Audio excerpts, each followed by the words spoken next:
Three, two, one, action.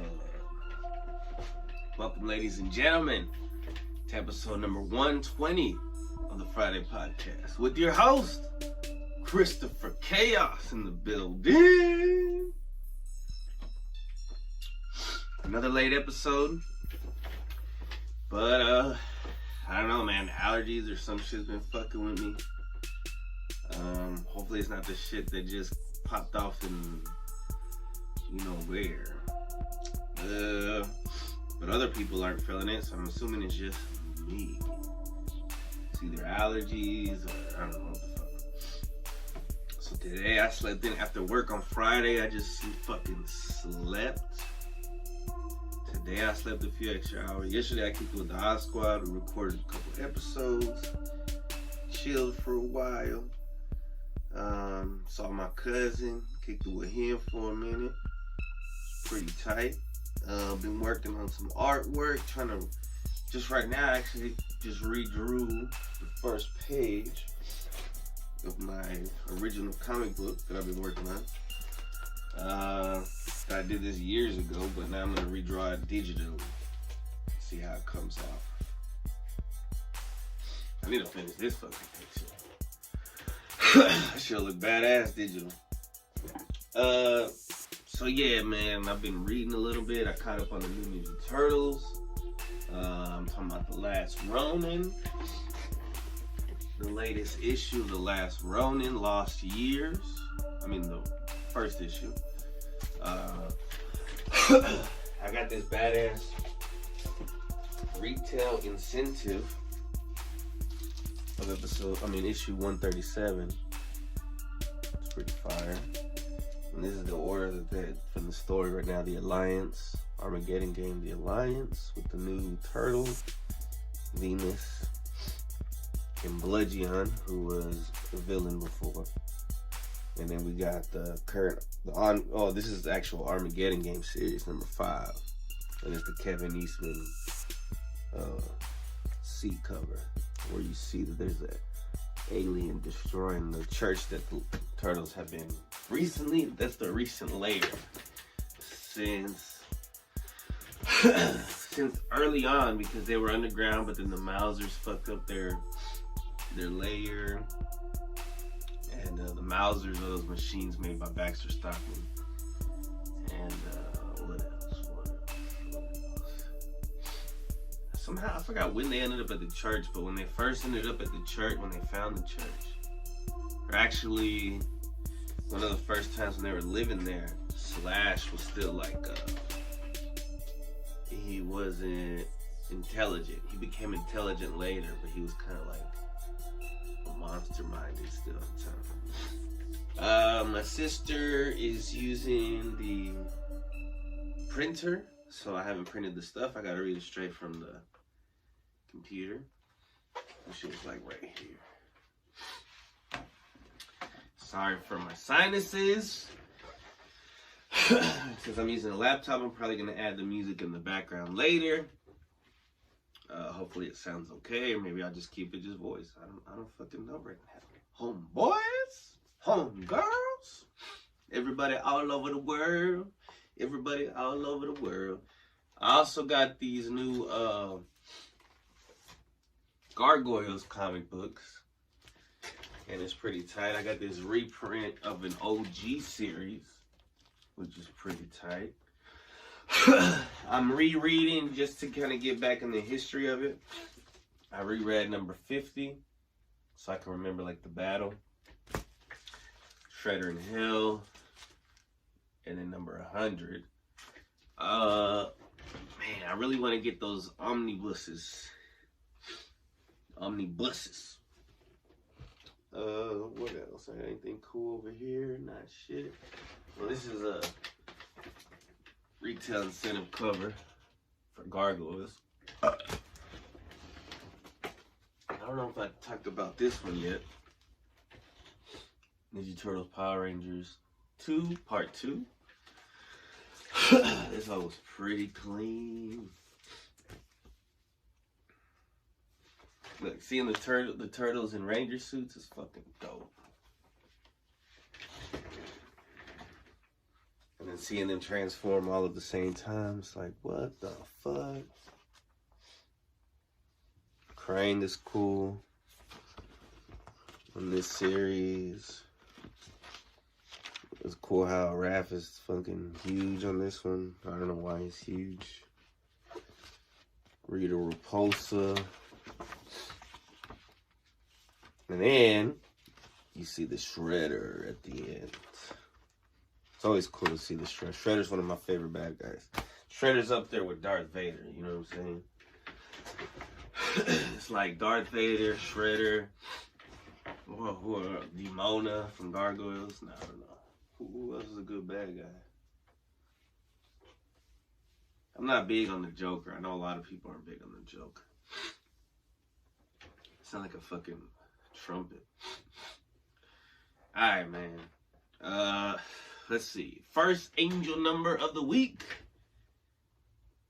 171. Sunscience.org says 171 is a combination of obviously the three individual numbers. 1 is a number associated with making it big. It involves maintaining positivity and happiness, no matter if you can't breathe through your nose or not. You have to uphold gaiety and hope.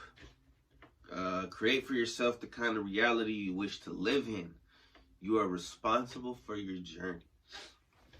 The Secret of the Tarot.com says that 171 signifies honesty, respect, and humility.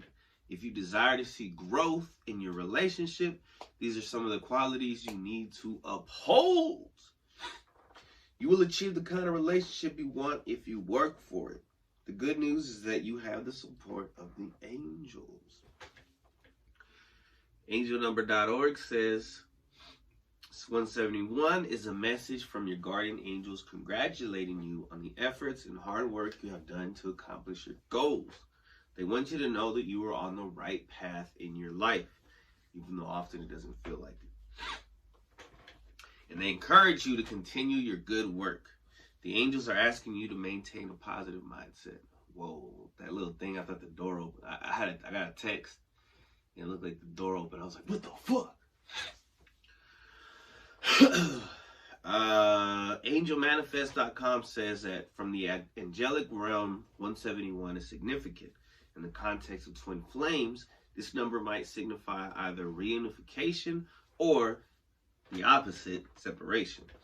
Those who have found their twin flame may interpret the number 171 as a symbol of their spiritual oneness. Having such a strong bond that will last a lifetime is quite special. AngelNumbersMeaning.com says it's a message you're on the right track. All your effort is paid out and you are currently in the best period of your life. They advise you to take advantage of this period, to try everything you want, to fulfill your wishes and dreams because it is possible right now. Every life sphere is favorable and each one acts positively on you. SignsOfAngels.net says that angel number 171 in your personal life, when it comes to that, your guardian angels think a lot of things will change really soon. The meaning of number 171 is all about drastic and open-minded changes. It talks about this person that's going to enter your life as a friend and change it in ways that you cannot even imagine. Whoa. Interesting. I'm going to take a break and blow my big nose. See who texted me. Be right back, ladies and gentlemen, with the Friday podcast. All right, ladies and gentlemen, we have returned. Now, I wanted to talk about, because I just got some good news. I just checked the text. My car is almost ready. On Monday, the alternator went out on my way to work. So that was interesting. I got to take my son to school, and then when I was going to work, it was like, start going like, duh. So, called AAA. It was gonna take about an hour, and where it stopped, I was like in one of those, I was able to turn to one of those turning things. But this truck was trying to get by me, And he was like, and I was like, it's not. He said like, he honked. I was like, I can't. I told him to go around, and he was like, well, what happened? And I was like, well, it's not. It started. He said, all right, and this is all in Spanish. He said, I'm gonna push it with my truck. Just put it in neutral and I'll push it with my truck, and then you stop over there. I was like, all right, cool. And so whenever the traffic came, you know, he pushed me in there, and I was chilling there for a bit, called AAA. But for some reason, it wouldn't just like stop. It was weird, it was scary. Finally, I stopped it, but I stopped right in front of this fucking mailbox. I was like, I can't be here for long. So I can't just leave the car here to go to work. So,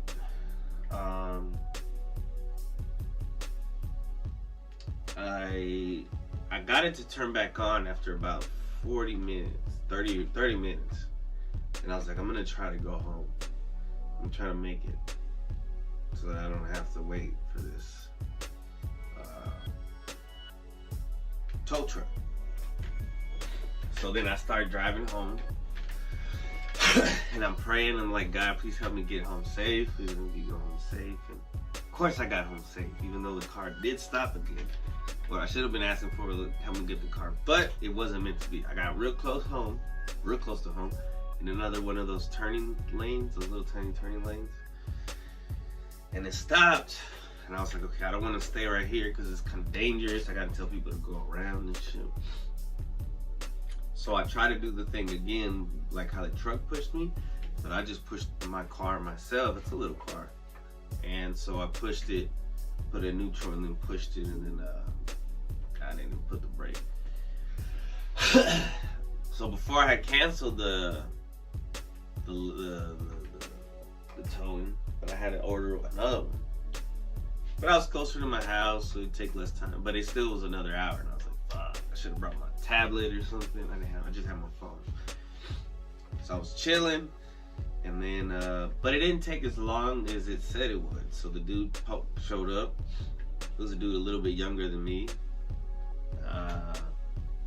And, you know, he helped, you know, he put it in. I got in his car, and we started talking about, kids, and he was talking about the stuff, like he's going through some issues right now with his son's mom, and he's just trying to see his kid, and she doesn't let him see him.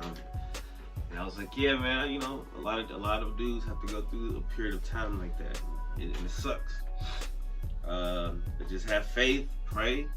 I told them about this organization called Fathers for Equal Rights. I don't know if it still exists, but they helped me when I was like, when I had to go to court and stuff. And it was an interesting, positive exchange. I need to fill out because you know they send you a text like for a survey. I need to give that for like a badass grade. I still haven't done it. I need to do that shit. Alright. So, the other day I saw a ladybug. I believe it's on the trash can or on the recycling bin or some shit like that. But it wasn't just a regular old stinky ass red and black one. Just kidding. But it was a yellow and black one. And I was like, whoa, I don't know if I've ever looked up a yellow and black. I keep wanting to say butterfly. I'll clog it up, and I think it's making me not think clearly.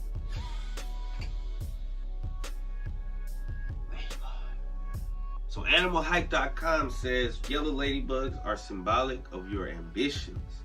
They cross your path in order to motivate you to work hard towards your goals.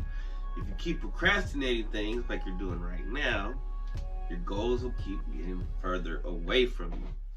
Angelicalbalance.com says the black and yellow ladybug inspires your creativity. Looking at the numerous black dots with the bright yellow color inspires you to be creative. You don't have to do things the normal way. Furthermore, the yellow and black ladybug opens your inner eye to see the potential within you. The petenthusiast.com, that's THEPENTHUSIAST.com says yellow ladybugs might be the signal that new beginnings are coming. These new beginnings can be tied to a new job, promotion, or the opportunity to move with your job. Seeing yellow ladybugs is also tied to new beginnings on a personal level. Getting fit or improving your health can be associated with seeing yellow ladybugs in certain cultures. Pardon me. Symbolism and Metaphor.com says the yellow ladybug is also believed to symbolize wealth and may be a sign that you may come into money soon. There are several reasons for this. First, the yellow color of the ladybug is associated with gold and prosperity. Second, the ladybug is known for its helpfulness. As noted above, ladybugs eat pests that damage crops, so farmers love them. RichardALois.com says the yellow ladybug symbolizes protection.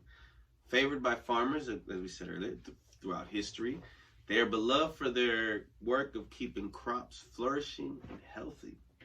Believed to have been sent by the Virgin Mary, several cultures encourage children to set them free instead of catching them. Wow, I didn't know that. We used to catch ladybugs, and we would see them start hooking up in water. We would make little terrariums in water bottles. We were like in 3rd grade or 2nd grade. And then eventually, we'd put some ladybugs in there and they would start humping. And we'd like shake them up and they'll still be humping. And we're like, whoa. And then we would like fucking throw it across the field and look, and they'll still be humping. We're like, what the fuck? We were bad kids, man. Humping ass ladybugs. Oh, humping ass ladybugs. Alright, let me take another break. That blow my fucking nose. Oh shit, I almost tripped with my fucking sandwich. Alright, we're back. Dun dun dun dun dun dun. All that shirt. Need to get some new shirts, man. Y'all send me some shirts. Nah, just kidding. That was gross. A little bit of something came out with that burp. And I had to swallow it back. Oh my goodness. I ate this frozen burrito very quickly. Oh my god, that was gross. Anyway, I wanted to talk about also, because I kind of fell off the wagon watching adult films. I've also been on NoFap for about 2 weeks now. That first week, man, I think I started having withdrawals from because you get is it endorphins or serotonin from looking at beautiful women, and so I needed to start. I had to unfollow triggers on YouTube and Instagram and delete Reddit, and of course it's for the better, but I think I'm having my eyes was twitching earlier this week. It was like, it's crazy. Anyway, if you're on NoFap, I salute you. If you're getting off the adult film industry machine, I salute you. If you're not, try it. If it's not for you, I understand it's very difficult. It's a very big matrix to unplug from. And its tentacles reach out through all aspects of media. Alright. So, after I did some embarrassing things that I talked to my friend about at work, a couple things, I had this dream. And the dream was that I was showering in public. And I was showing my ass. So obviously the phrase showing your ass means like you're embarrassing yourself, right? So I feel like it's kind of symbolic. I felt like I was showing my ass. So I had a dream where I was showering and people were watching me, but they were looking at my ass. Weird dream. It was in public showering. I don't know what the fuck was going on. Maybe on the beach, but for some reason ladies were sitting down watching. And I was pretty confident. I was like, my butt's okay right now. Right, the best it's been ever. So I looked it up, and Kim Fair Minor with the E.com says your dream of showering in public seems to represent not just a desire to reveal your true self, but also to reach an essential state of purity. This is an important personal quest. It doesn't matter what others think of your nakedness or the circumstances that you are in. You just have to take a shower. AuntieFlow.com says, a dream of showering can also indicate hygiene.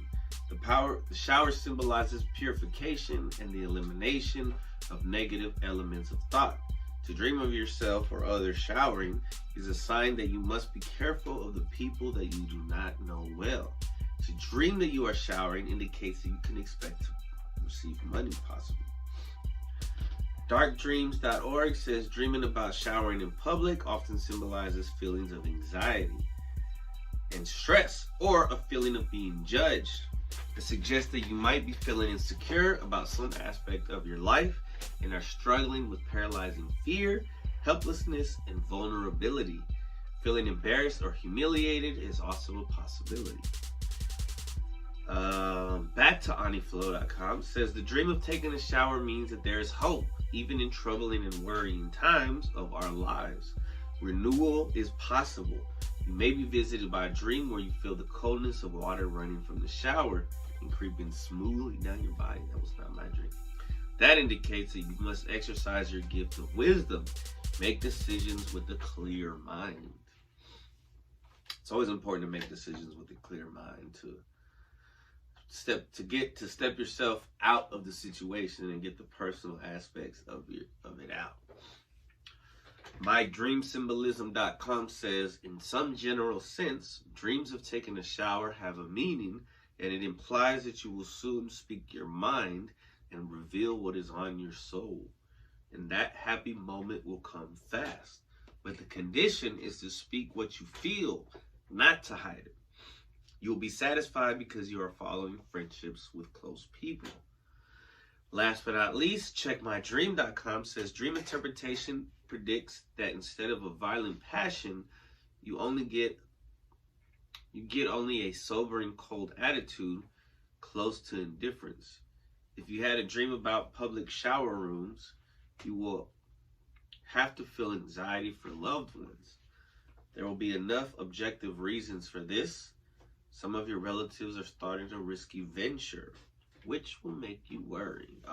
Being a dad, you're always worried. Take another break before we come back with anxiety news, ladies and gentlemen.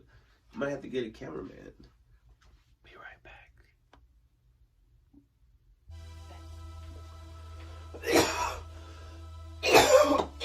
Pardon me. Pardon me.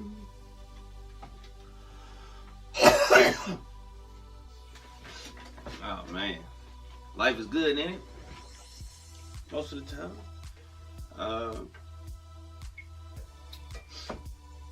Shout out to that show, This Fool, because I just watched it for like the third time. I watched it by myself, the whole series. I introduced it to my sister, watched a few episodes with her. She finished it with her husband, future husband, Beyonce.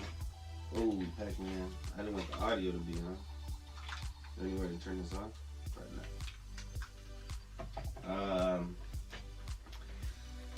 Yeah.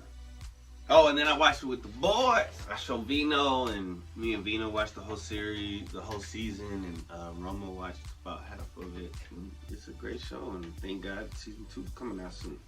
Shout out to the comedians, actors in the show. Great show. Great show. All right. Anxiety news. News about anxiety. These 8 foods can help you calm your anxiety. From cnet.com, health/mental. If you struggle with anxiety, try adding these foods to your diet to calm your nerves. Let's see. Every bite counts when you're living with anxiety. This does not help.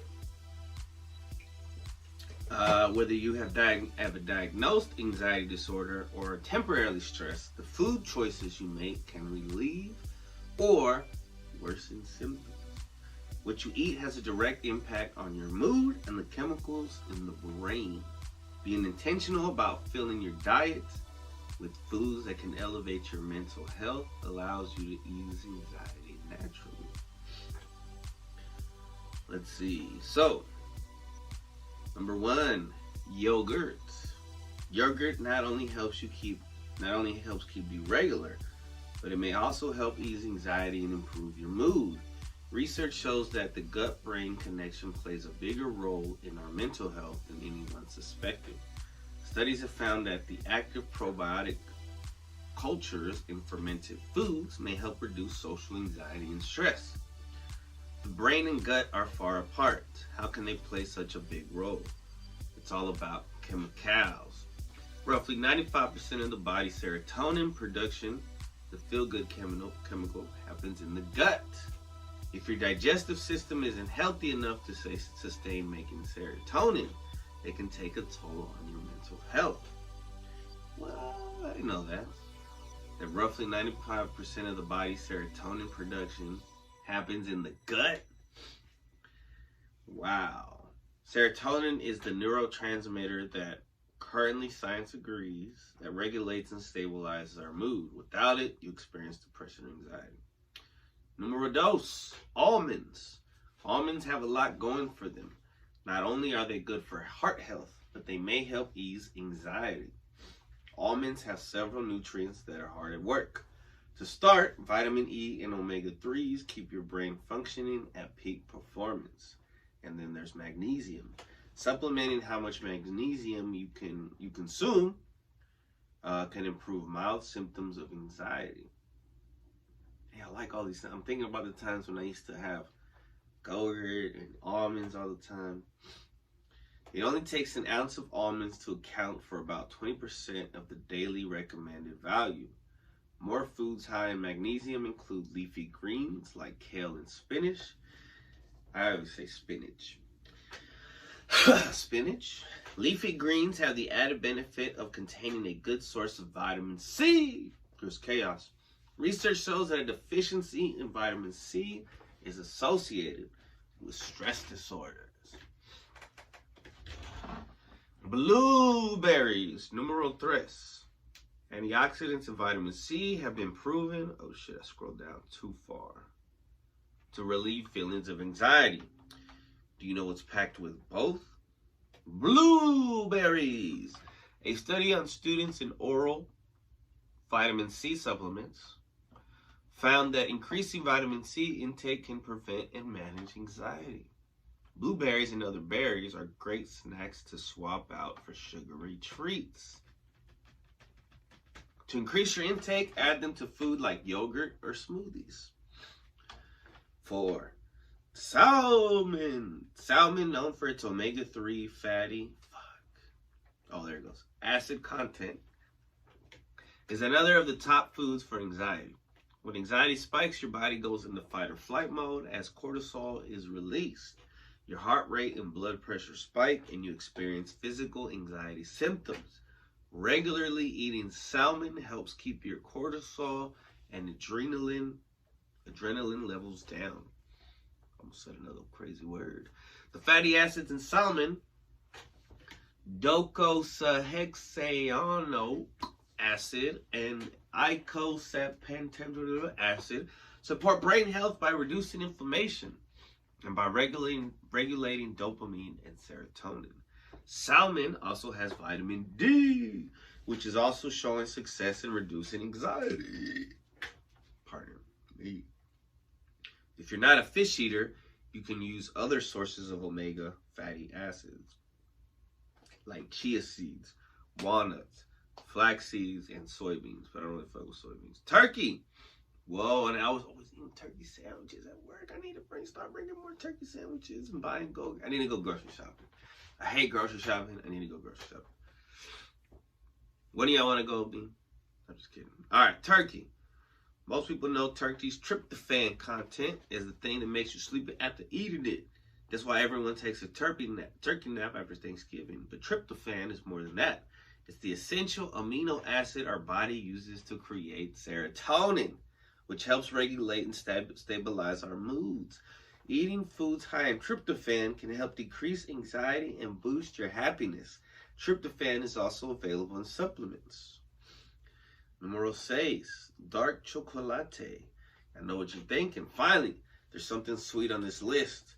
Dark chocolate is another food that will boost happiness and ease anxiety in the moment. This may be caused by the flavonols in dark chocolate, increasing blood flow to the brain and aiding cognition.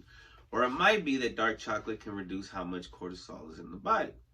A lot is going on with chocolate. More research is needed to fully investigate why dark chocolate and other cocoa-rich products improve mood and reduce anxiety. But either way, it's your free pass to eat some dark chocolate. Turmeric. Now this is more of a seasoning. It's actually a spice. They say it's a common spice that may help prevent anxiety disorders thanks to curcumin content. Curcumin is a compound that works as an anti-inflammatory for the body. It's also been found to treat anxiety. Eating turmeric boosts levels of DHA, the fatty acid crucial for brain development, and serotonin and dopamine production in the brain. Studies have found that curcumin may also play a role in alleviating depression. Whoa. You can easily add turmeric powder to curries, soups, or smoothies. And last but not least, numero 8, avocado. Kind of looks like an 8. I wonder if they did that on purpose. Avocados are a superfood with healthy fats and fibers that have been shown to reduce a person's risk of developing chronic conditions like cardiovascular disease or type 2 diabetes. There's also rich in B vitamins, which are particularly important for mental health. Studies have found that more B vitamins in someone's diet can help reduce stress and feelings of anxiety. It's not just B vitamins with avocados. They also contain tryptophan, the amino acid that affects your mood. Avocados give you stress relieving properties while filling your belly and leaving you satisfied. Alright, so here's some more tips. Some random tips. Let's see. Drink plenty of water. Water is essential for mental health. Those who are dehydrated have a higher risk of developing anxiety. Not to mention that not drinking enough water leads to the release of cortisol. Limit caffeine. The physical symptoms that caffeine evokes can mimic anxiety. When our blood pressure and heart rate increase, we feel on edge. Try swapping out your second cup of coffee with herbal tea for anxiety. Cut down on alcohol. Alcohol tends to exacerbate the symptoms of several mental health conditions, including anxiety. It's best to limit alcohol content as much as you can. Avoid foods that trigger anxiety. These foods that you should avoid are foods that are high in processed sugars, like ketchup and frosting. That spikes your blood sugar and then causes it to crash. Final thing to be said, you can still eat all those foods and still experience anxiety. Anxiety is a complex disorder with a lot of facets. For some, natural remedies for anxiety like food and teas won't eliminate symptoms, and that's okay. Therapy and medications are still the gold standards for anxiety treatment. Also meditation and exercise. Talk to your doctor to find the best treatment plan. Very nice. Okay. We'll be right back with the movie review. And we are back. Pardon me. I don't know if anybody's ever done this. I was just thinking about this. Pretty weird to do. But I apologize to my son, who's 14 right now, for getting him circumcised when he was a baby. Now, he says he's cool with it, and that's cool. But I had to apply because I wasn't. But I always wish that I was. Because I always grew up, I watched stand-up comedy a lot. Like my mom would buy me DVDs, and we love stand-up comedy. And there's a lot of stand-up, specifically Mike Epps, if I can think of. But they would make fun of people with, and then in movies, girls would make fun of people with who are uncut gems.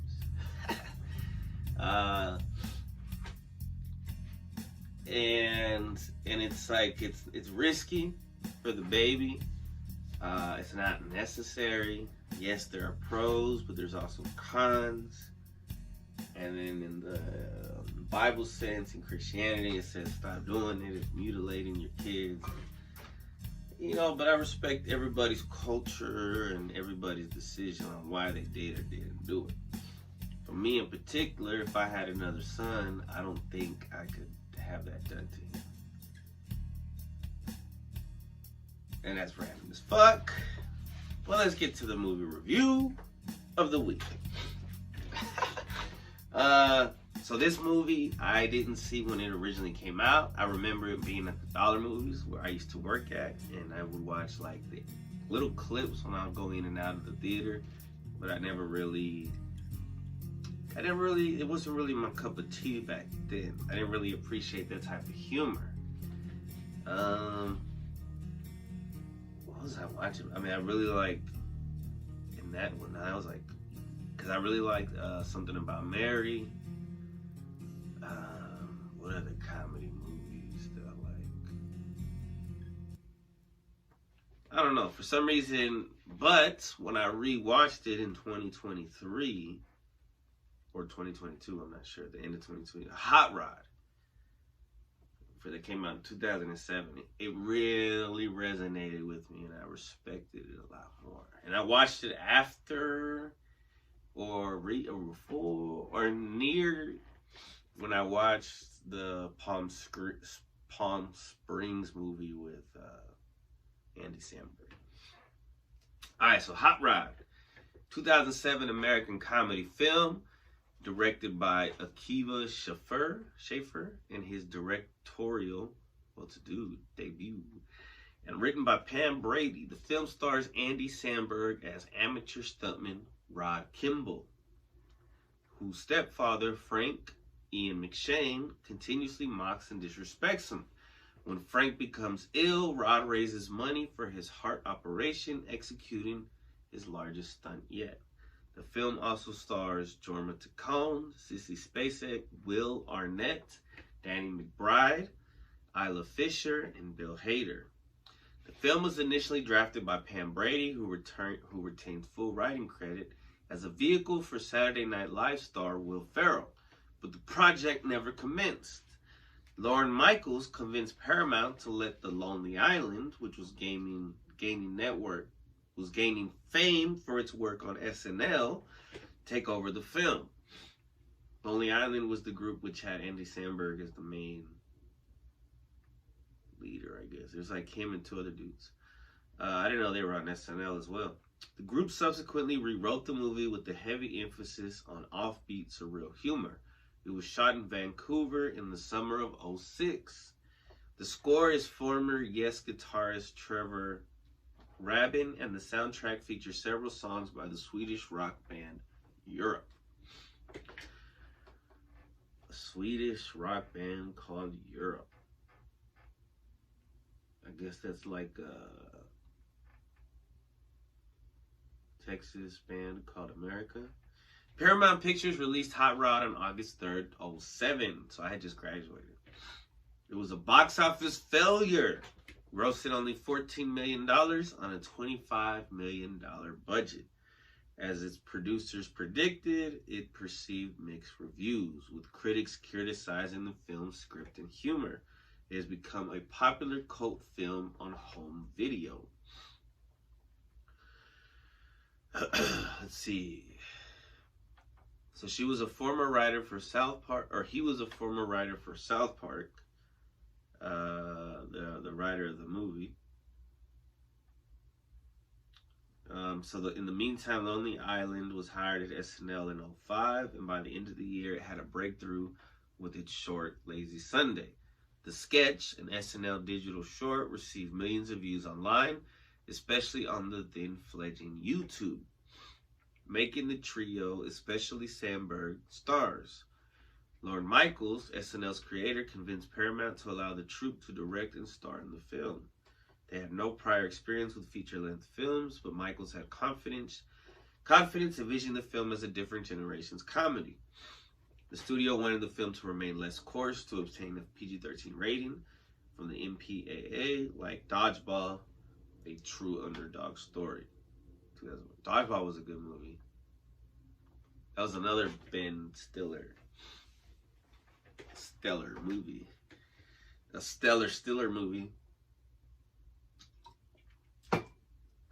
Initially reluctant, as the script was designed for Will Ferrell, and the summer filming schedule was less than ideal, Paramount authorized a rewrite, allowing the writers to incorporate bizarre, offbeat humor and absurdist comedy.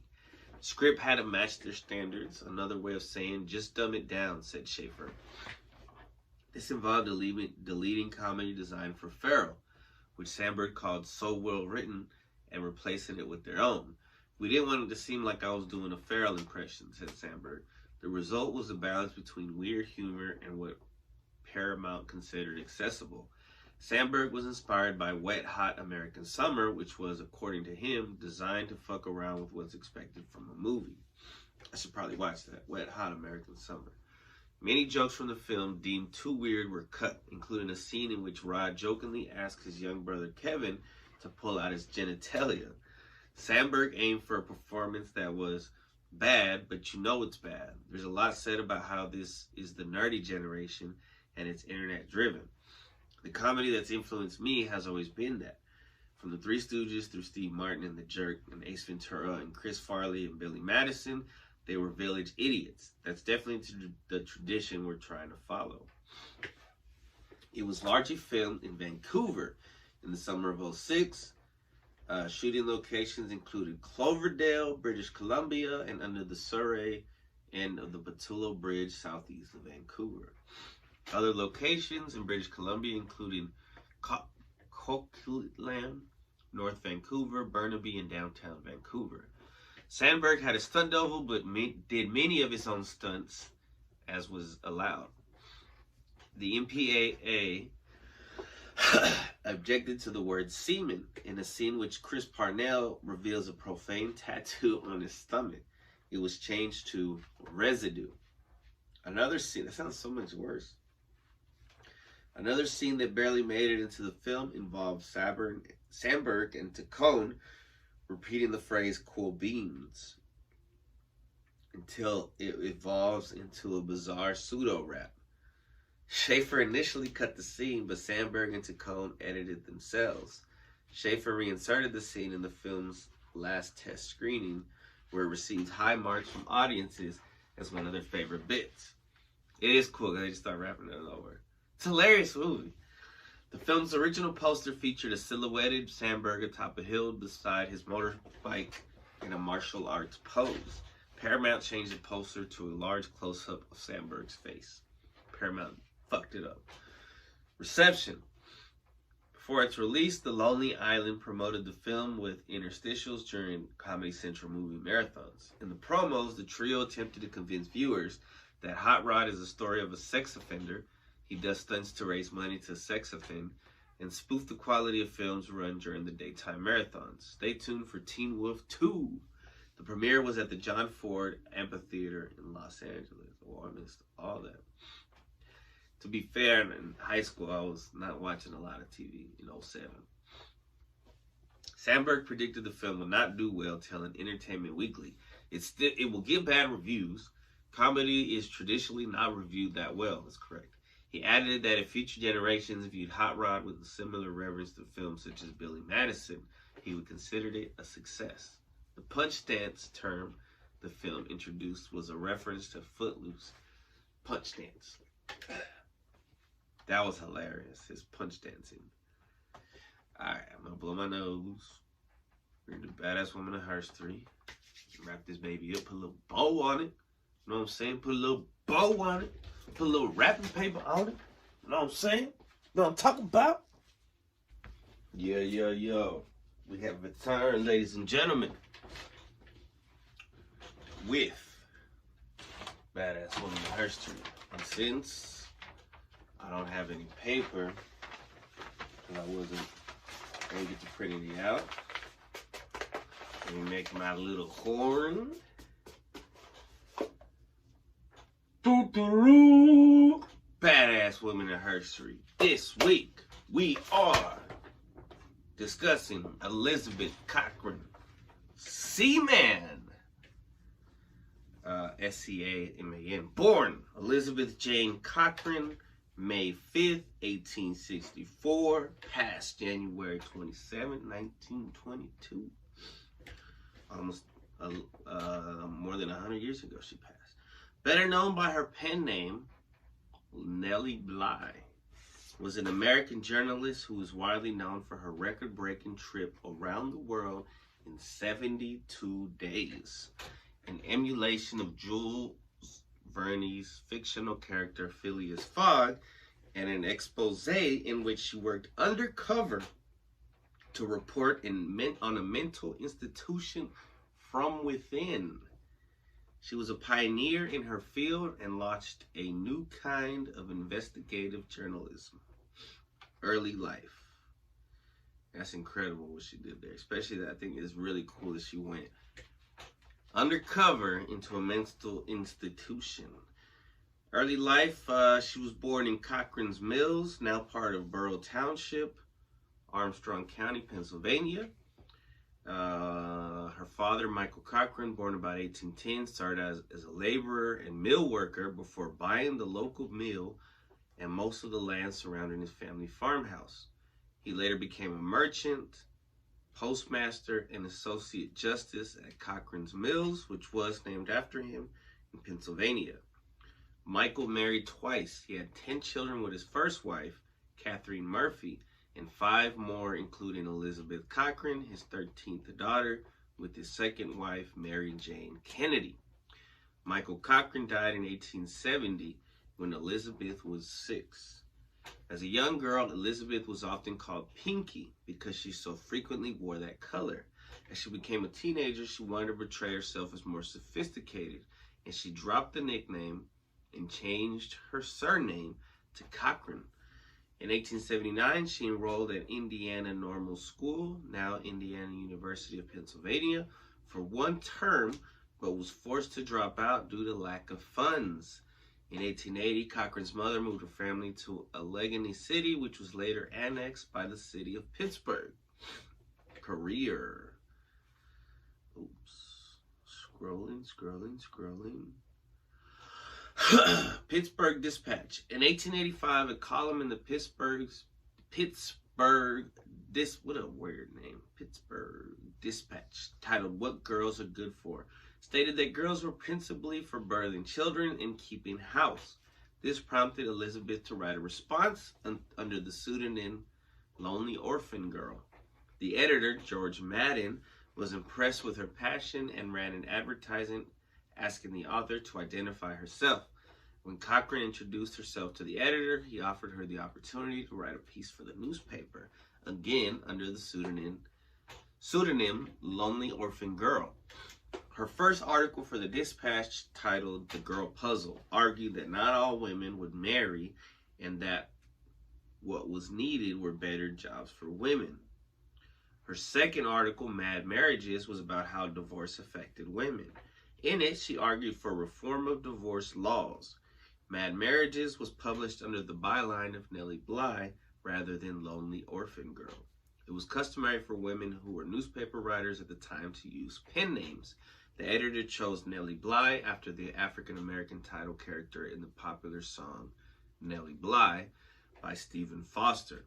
Cochran originally intended that her pseudonym be Nellie Bly, but her editor wrote Nellie by mistake, because of spelling.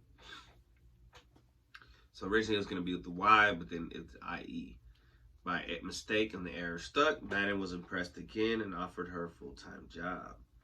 As a writer, Nellie Bly focused her early work for the Pittsburgh Dispatch on the lives of working women, writing a series of investigative articles on women factories.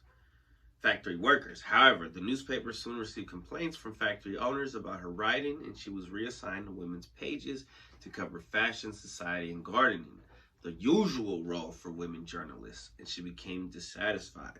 Still only 21, she was determined to do something no girl has done before. She then traveled to Mexico to serve as a foreign correspondent, spending nearly half a year reporting on the lives of the customs of the Mexican people. Her dispatches later were published in a book form as 6 Months in Mexico. In one report, she protested the imprisonment of a local journalist for criticizing the Mexican government, then a dictatorship under Porfirio Diaz. When Mexican authorities learned of Bly's report, they threatened her with arrest, prompting her to flee the country. Safely home, she accused Diaz of being a tyrannical czar, suppressing the Mexican people and controlling the press. Asylum expose. Damn, she was home now for the Mexicanos. Burdened again with theater and arts reporting, Bly left the Pittsburgh Dispatch in 1887 for New York City. She faced rejection after rejection as news editors would not consider hiring a woman. Penniless, after 4 months, she walked away into the office. She talked her way into the offices of Joseph Pulitzer's newspaper, the New York World, and took an undercover assignment for which she agreed to feign insanity to investigate reports of brutality and neglect at the Women's Lunatic Asylum on Blackwell's Island, now named Roosevelt Island. So I thought she was going to be a nurse or something, but she's going in there as a crazy person. It was not easy for Bly to be admitted to the asylum. She first decided to check herself into a boarding house called Temporary Homes for Females. She stayed up all night to give herself the wide-eyed look of a disturbed woman and began making accusations that the other boarders were insane. Bly told the assistant matron, "There are so many crazy people about, and no one can ever tell what they will do." She refused to go to bed and eventually scared so many of the other boarders that the police were called to take her to the nearby courthouse. Once examined by a police officer, a judge, and a doctor, Bly was taken to Blackwell's Island.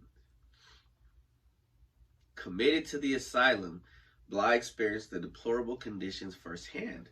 After 10 days, the asylum released Bly at the world's behest. Her report, published October 9th, which is my sister's birthday, 1887, and later in book form as 10 Days in a Madhouse, caused a sensation, prompted the asylum to implement reforms, and brought her lasting fame.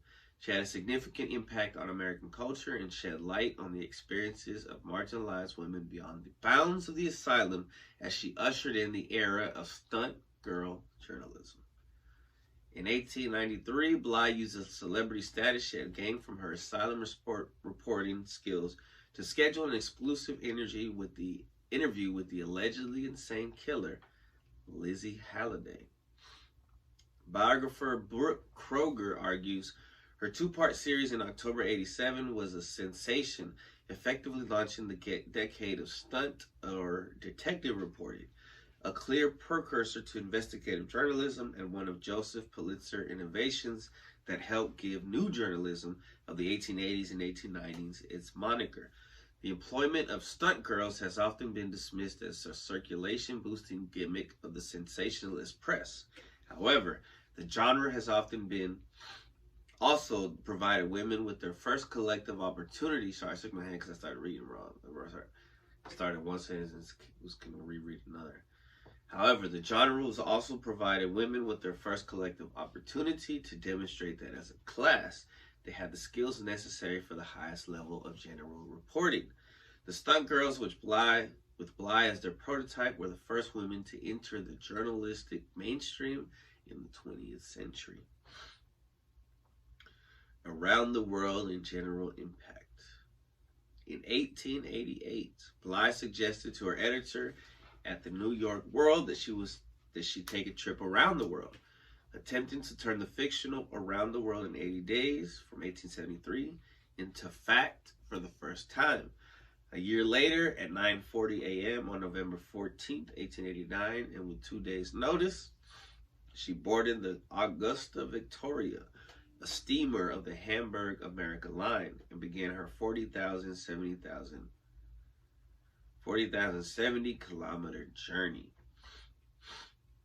To sustain interest in the story, the World organized a Nellie Bly guessing match in which readers were asked to estimate Bly's arrival to the second, with the grand prize consisting of at first of a trip to Europe and later on spending money on the trip.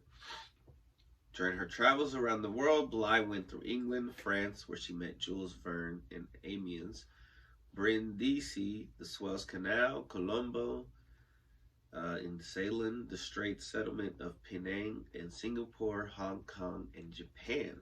A woodcut image of Nellie Bly's homecoming reception in Jersey City, printed in Frank Leslie's Illustrated News on February 8th, the day before my birthday, 1890. Just over 72 days after her departure from Hoboken, Bly was back in New York. She had circumnavigated the globe, traveling alone for almost the entire journey. Bly's journey was a world record, though it only stood for a few months until George Francis Train completed the journey in 67 days. As a novelist, after her fanfare of the trip around the world, Bly quit reporting and took a lucrative job writing serial novels for publisher Norman Monroe's weekly New York Family Story paper. The first chapters of Eva the Adventuress, based on the real-life trial of Eva Hamilton, appeared in print before Bly returned to New York. Between 1889 and 1895, she wrote 11 novels. As few copies of the paper survived, these novels were thought lost until 2021, when author David Blixt announced their discovery, found in Monroe's British weekly, The London Story paper.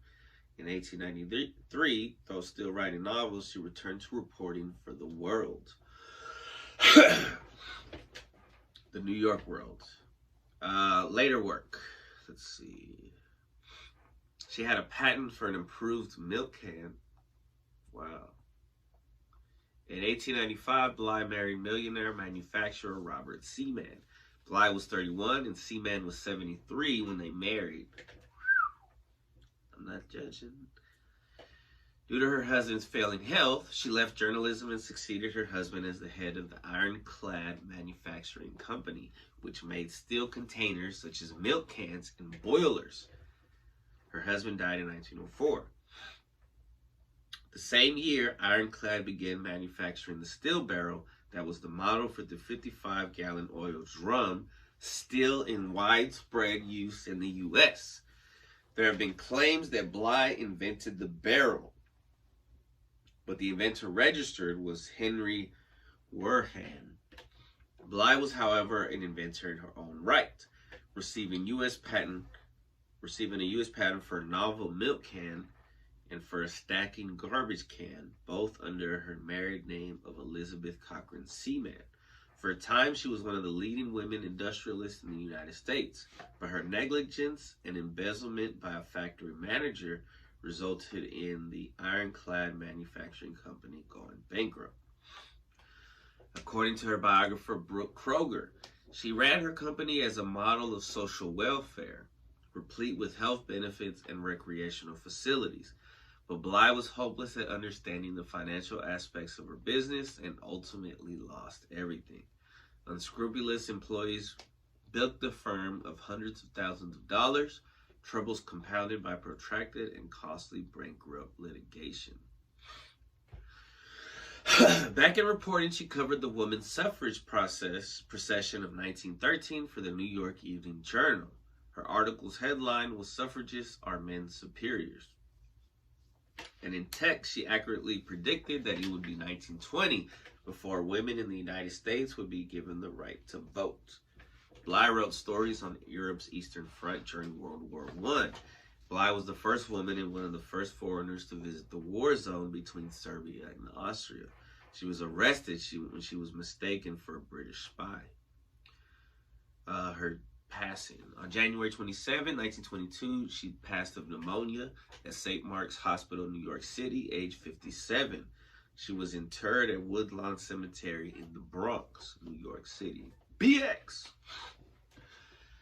In 1998, she was inducted into the National Women's Hall of Fame. She was one of 4 journalists honored with the U.S. postage stamp and Women in Journalism set, which came out in 2002.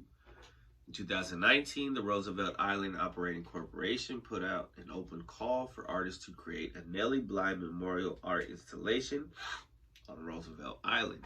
The winning proposal, The Girl Puzzle by Amanda Matthews, was announced on October 16, 2019. The Girl Puzzle opened to the public in December of 21.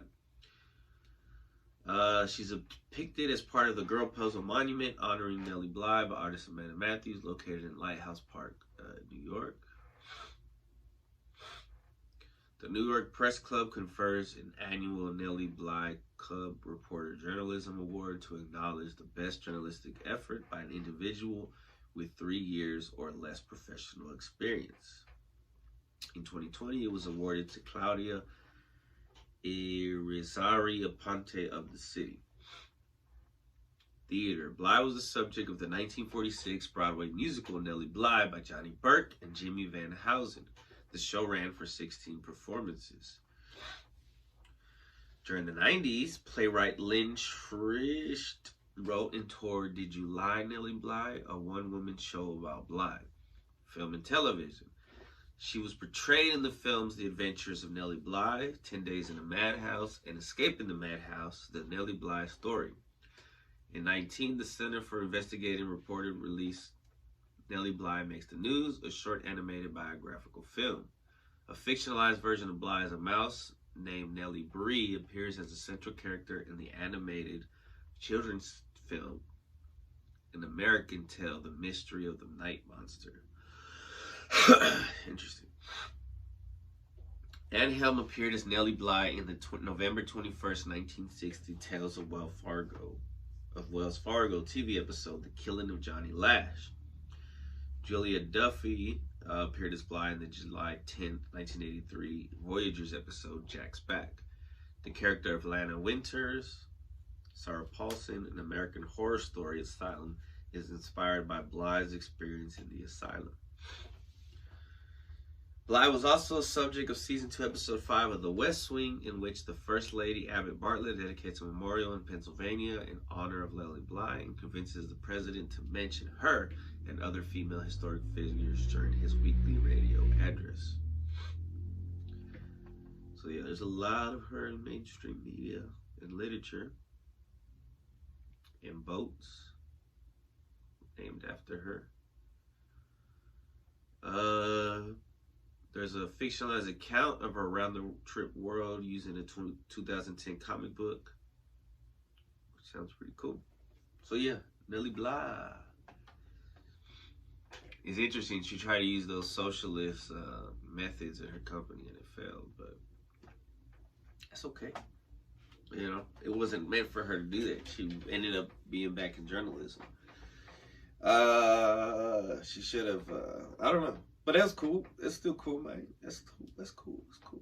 Dope as fuck. She did some dope shit. I really like the fact that, you know, she went undercover and helped out mental health patients. Alright, I'm gonna find the instrumental so I can come back and freestyle and rap this baby. Oh. Hey, yo, shout out to my homeboy Louis Puente.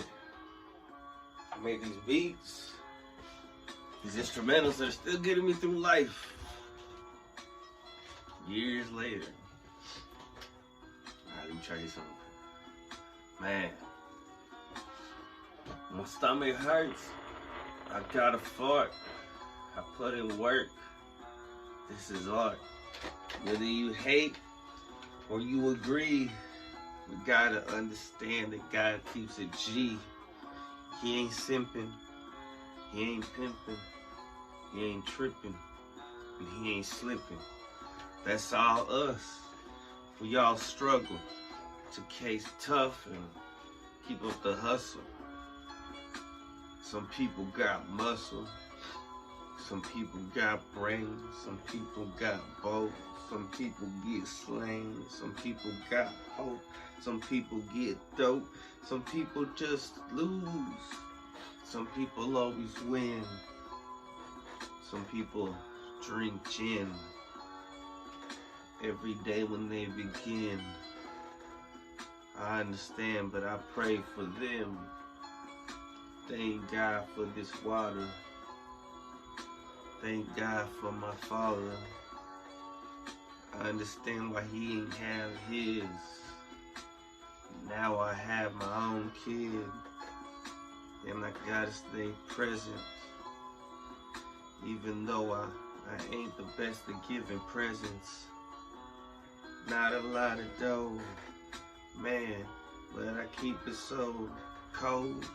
My flow like cold. I'm so throw, moving slow-mo, can barely breathe.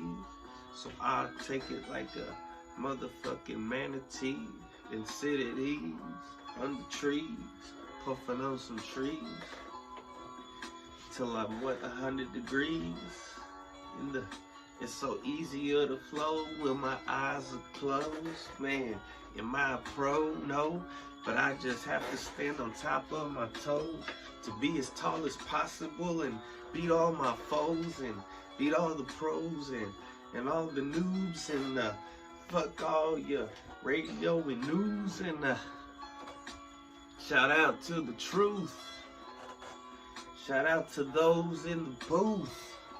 Those are ruthless. Yo, I'm losing my flow to those that are toothless. Right now, I'm shoeless, barefoot, red crook, stealing hearts. From the start, I've been smart, but I fought, so I'm dumb.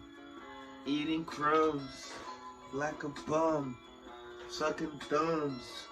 Feeling stupid. Shoot at Cupid. Where's my love? It's above. What up? To all the haters that don't shut up.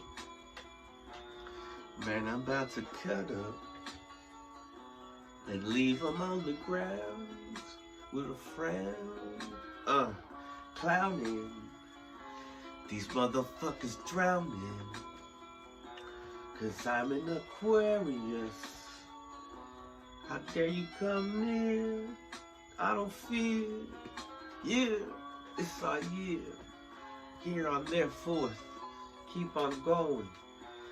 I got the force, and it's growing. Man, every time I open my eyes, I stop being able to freestyle, so I close them. Am I the chosen? Why is my heart frozen? Why can't I freestyle with my eyes open? Am I doping? Stop hoping. Get the roping. Tie your horse up so it don't leave. Man, I got tricks up my sleeve like a magician. Oh, you dissing? Bro, listen. Competition? They be missing. Brand new flow, yeah, glisten.